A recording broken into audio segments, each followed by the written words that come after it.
नमस्कार। तो चलिए आज बात करते हैं साकी की एक जबरदस्त व्यंग्य कहानी की।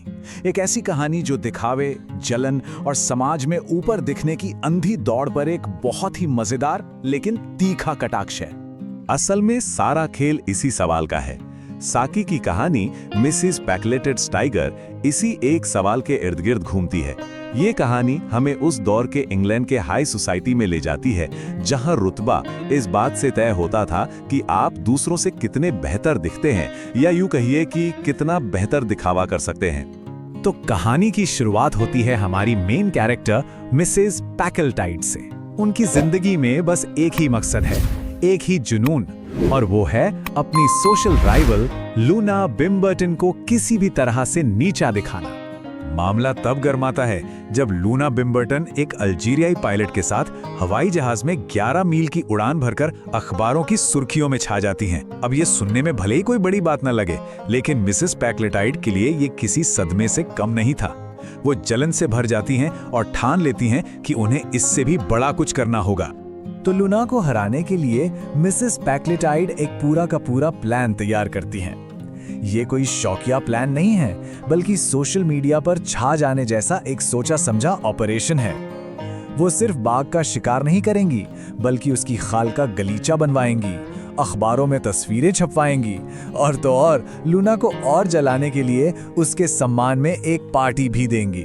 तो सवाल ये है कि वो ये सब करती कैसे हैं? खैर, वो एक बाघ के शिकार का इंतजाम करती हैं, पर ये कोई असली रोमांचक शिकार नहीं है। नहीं, ये एक ऐसा शिकार है जिसमें जरा भी खतरा ना हो, जो सिर्फ और सिर्फ दिखावे के लिए रचा गया हो।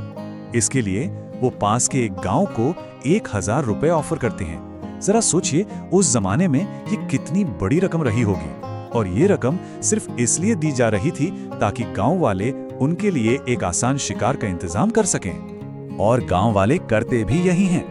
वो एक ऐसा बाघ ढूंढते हैं जो बूढ़ा और कमजोर हो चुका है, एक ऐसा बाघ जो अब बड़े जानवरों का शिकार नहीं कर सकता और छोटे मोटे पालतू जानवरों पर ही गुजारा करता है।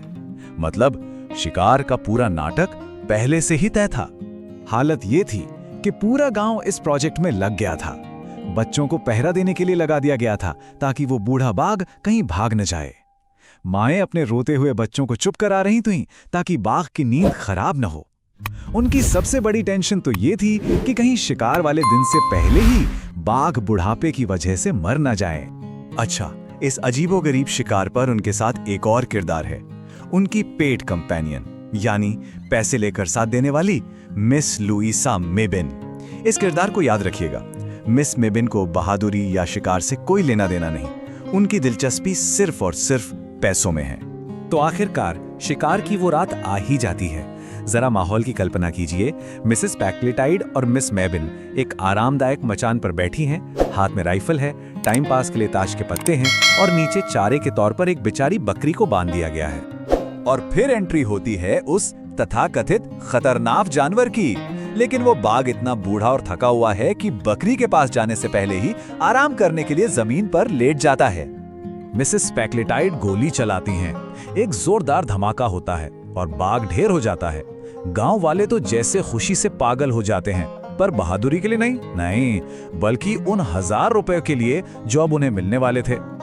लेकिन इस सारे जश्न और शोर शराबे के बीच किसी की पारखी नजर कुछ और ही देख लेती है। ये नजर है मिस मेबिन की, और उन्हें एहसास हो जाता है कि कुछ तो बहुत बड़ी गड़बड़ है। और यहीं पर कहानी में आता है सबसे बड़ा ट्विस्ट। मिस मेबिन नोटिस करती हैं कि मिसेस पैकलेटाइड का निशाना पूरी तरह से चूक गया था। उन्होंने बाघ को नहीं, बल्कि उस बेचारी बकरी को गोली मार दी थी। तो फिर बाघ कैसे मरा? गोली से नहीं, बल्कि राइफल के जोरदार धमाके के शॉक से। बेचारे का दिल ही फेल हो गया। मिसेस पैकलेटाइड ने उसे छुआ तक नहीं। और गांव वाले, अरे उन्हें तो अपने पैसों से मतलब था, इसलिए वो भी इस झूठ में खुशी खुशी शामिल हो गए। तो मतलब अपनी नाकामी के बावजूद मिसेस पैकलेटाइड को वो सब कुछ मिल गया जो वो चाहती थीं। उनकी तस्वीरें मैगजीन में छपीं, लूना बिम्बर्टन गुस्से से लाल पीली हो गईं। एक तरह से मिशन कामयाब हो गया, या कम से कम ऐसा लग रहा था।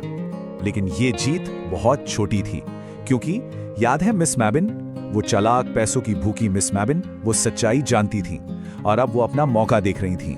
असली शिकार तो अब शुरू होने वाला था। मिस मैबिन बहुत ही चालाकी से खेलती हैं। वो बातों बातों में जिक्र करती हैं कि वो एक वीकेंड कॉटेज खरीदना चाहती हैं, और फिर मिसेस पैक्लेटाइट को याद दिलाती है कि अगर सच्चाई बाहर आ गई तो लूना बिम्बर्टन का क्या रिएक्शन होगा। ये साफ साफ ब्लैकमेल था, और मिसेस पैक्लेटाइट समझ जाती हैं कि वो बुरी तरह से फंस चुकी हैं। और यहीं पर कहानी का असली व्यंग्य सामने आता है। देखिए, शिकार का नाटक करने में लगे थे 1000 रुपए, लेकिन अपनी नाकामी को छुपाने की कीमत, यानी मिस मेबिन का मुंह बंद रखने की कीमत उससे कहीं ज्यादा निकली, पूरे एक वीकेंड कॉटेज के बराबर। तो अंत में होता क्या है?